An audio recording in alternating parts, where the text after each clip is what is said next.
Hey there. I'm here today. My name is Cara Dunley, and I'm the group publisher at Bridge Tower Media Home Furnishings Division. And I'm here today with Cymax Group CEO Riz Samji.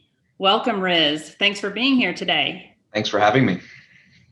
So, today we're just going to talk a little bit about the future of commerce and just how the business has changed. It has been typically dominated by a lot of the big guys, but that's really changing, and the playing field is really leveling out for some small businesses to mid-sized businesses to really get out there and do some good e-commerce business.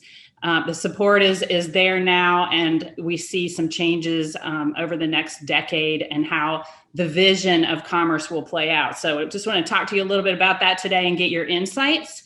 So Cymax is a 17-year-old company that really consists of two marketplaces, which is Home Square and Cymax Business, correct? That's right. Yes. Yes. And you've had tremendous growth over the last year, it sounds like, just tremendous growth, adding staff. And you've developed that business into two different platforms. One is Channelgate and one is Freight Club. So can you tell us a little bit about, those two platforms? Yeah, absolutely. And thanks again for having me here today. I think maybe just to quickly elaborate on the first statement of Cymax business and Home Square, we're also a marketplace seller as well. So that's also a core part of our e-commerce division, if you will. So we sell on over a dozen different marketplaces, including Amazon, Walmart, and Target, and so on and so forth. Now, getting back to kind of Freight Club and Channelgate. So Freight Club was born out of our need to provide ourselves with optionality on carrier selection when we're looking to fulfill the last mile delivery. There was a point in time where we were running with a single carrier, and that carrier had issues and was no longer in business, and that put a major dent into our business. So from that moment on, that's where Freight Club was really kind of put together. Not only did we build it for ourselves, but at that point, once we started using it and talking to our vendors about it, we recognized that there was actually a business opportunity for us to open it up to our vendors. And so Freight Club, in a nutshell, is a last mile delivery solution. We have over 30 plus carriers on our system, adding a bunch more right now as we speak. And it's effectively the kayak for freight. So you can go in, put your source, pickup location, your destination, and get different service level rating across all the different carriers and select which one you want to use to fulfill the order. Obviously, we have, for larger businesses, we have APIs in place that allow us to integrate and make a more seamless integration and operations for the company. It's an amazing solution, and it's more than just providing the rates and the access to carriers. Because of our e-commerce background and in our DNA, we're actually to provide a lot more support to our customers as well. We're helping them to become more efficient. We're providing more operational efficiencies in the way that they are handling their logistics part of their business. And that's being received really well. And that's a big part of why the business itself is growing so quickly. Channelgate is our marketplace platform management platform. Again, born out of our own need to manage across so many different marketplaces, we've put together a solution that we can open up and give access to our vendors as well to actually manage their marketplaces across across the board effectively. It's everything from data insights to order management and fulfillment. The Freight Club is integrated there. Product listings and management, all of the SKU related, feed related issues, everything can be managed in that single platform. That's also really scaling quite well, and is very well received because the complexity of just managing a single marketplace is already quite an ordeal for anyone with the metrics that you're held to account for, and just kind of managing the customer base there.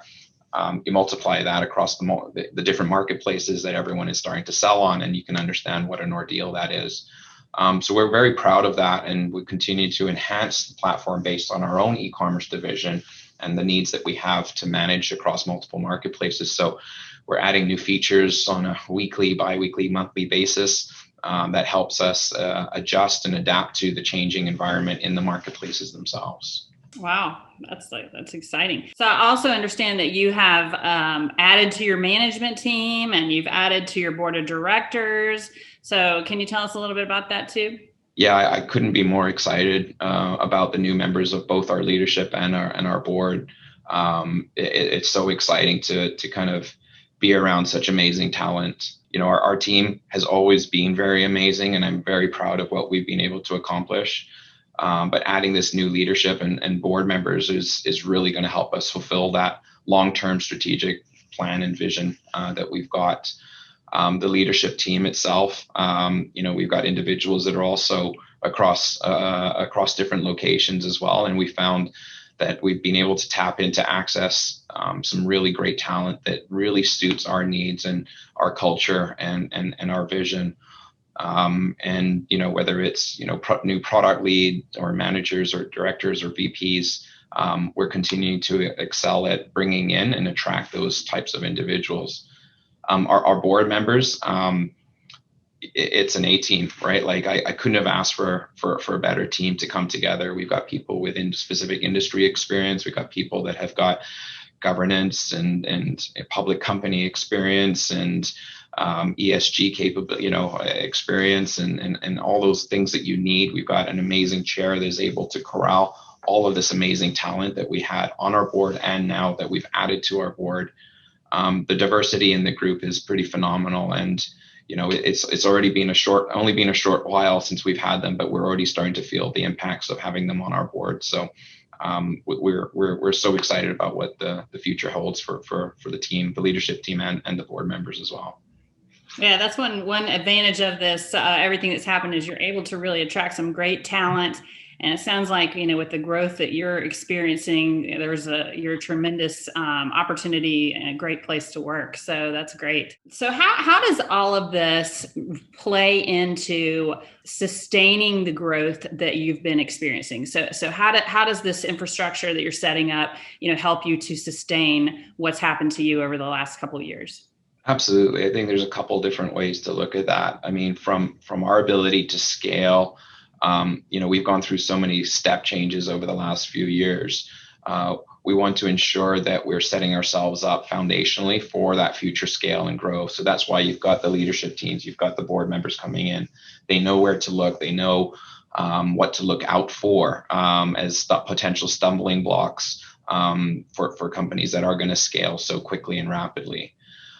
So that's the one aspect, and the other is just the opportunities that exist right now in the market. The home category alone is expected to be over $200 billion in e-commerce sales by 2025. Online penetration on e-commerce furniture was running at 23%. Now is over 35% adoption, which is pretty phenomenal. A lot of people were questioning whether it's the COVID tailwinds that are going to, that we're helping this, and is it going to go back down to prior levels? We don't see that happening. We're quarter after quarter now, we're seeing that trend continue to maintain, and hopefully we'll see it continue to penetrate more. I think there's a couple things that are really kind of helping move that forward. I think, just the workforce trend that we were talking about, working remotely. People are moving around the country. There's, I think, the new housing starts at a record high right now. People are taking their current living spaces, which used to be just kind of their actual, their house, and now they're looking at their garden and their outdoor space and looking how to maximize the usage of that. And with that comes the need for patio furniture or garden furniture or garden equipment or whatever it may be. And so these are all really helping that progression, if you will, in the e-commerce adoption and penetration online. Consumers continue to embrace online shopping. I don't think that's going to change. Millennials is another key part to that. I think it's like 64% of millennials are making 60% of their purchases online today. So that's going to continue to move this adoption again forward. So the opportunities for us continue to kind of be right in front of our eyes. We want to maintain flexibility. We want to be considered still at the intersection of e-commerce, technology, and logistics. That's who we are at our core. And we remain lightweight in terms of asset light. And we will continue to support and amplify our vendors with wherever they need us to be in terms of supporting that supply chain. Got it. Yeah, to your point, Jerry Epperson just came out and said that the trend of home renaissance is predicted to continue, which is great. Yeah. We're so lucky we're an industry that's benefiting from everything that's going on. So how do you see, so you kind of hit some of the significant trends that have, occurred over the last 16 months and what you think is going to happen in the future. How is Cymax positioned to help their partners going forward? Absolutely. I mean, it comes back to, why did we create Freight Club? Why did we create Channelgate? These are all platforms that we recognize are helping us as a business, and they could absolutely help our vendors as well. And that's really what it comes down to, is we're here to be an extension of our vendors' teams. And we mean that in the real sense of a partnership. Our model is quite often very different than others. So what we'll do is we'll continue to look at the supply chain, evaluate where optionality needs to exist, where some of the weakest links in that chain exist, and provide solutions to our vendors through our platforms that they could leverage and improve their business, whether it's operational, whether it's pricing, whether it's product development, access to new customer base, access to, again, with Freight Club, with different carriers. That's how we're looking at it. We're taking it bit by bit, and we're kind of realizing that, if we provide those solutions and those technologies, we'll continue to do that. We have a product called MuseBoard. It allows us to create bundles. A lot of vendors, they may not be so technically savvy or competent right now, and creating simple things as sets or, boards is very difficult for them to accomplish. We do that, we manage that, we maintain that on their behalf, so they don't have to worry about how are they going to deal with it when the order comes in into their system. It comes in as individual orders for each product separately. So, it's things like that we're always staying ahead of. The use of AI for our dynamic pricing engine, that's a big part of our success. We understand, we ingest millions of data points, and we ingest those, we understand them, we learn from it, and we're able to make forecasting predictions. We're able to understand what the expected price points are for new products, for existing products, and we provide that information back to our vendors to allow them to make better decisions. And quite often, they're not just making decisions for product that they sell through us, they're making it for their broader company as well. And we're excited about that. We had examples where we were able to send trailers from ground providers last year when they were over capacity. They couldn't get people to pick up their product. We leaned into our relationships that we've got, and we were able to get more carriers in there to support them. Now, it didn't just support our business with them, it supported their entire business, so they weren't sitting on thousands of products in their docks. This is what we pride ourselves on, providing the value, and we'll continue to do that. It's just who we are, and it's our DNA. I think I touched on it a little bit in the beginning. Years ago, it was daunting for many people to think of how they're going to sell online. And, now it's just great to see that there are companies like yourself out there supporting the business and making it more achievable for retailers and companies to get online and to kind of enter that arena. So it's really exciting to hear all this.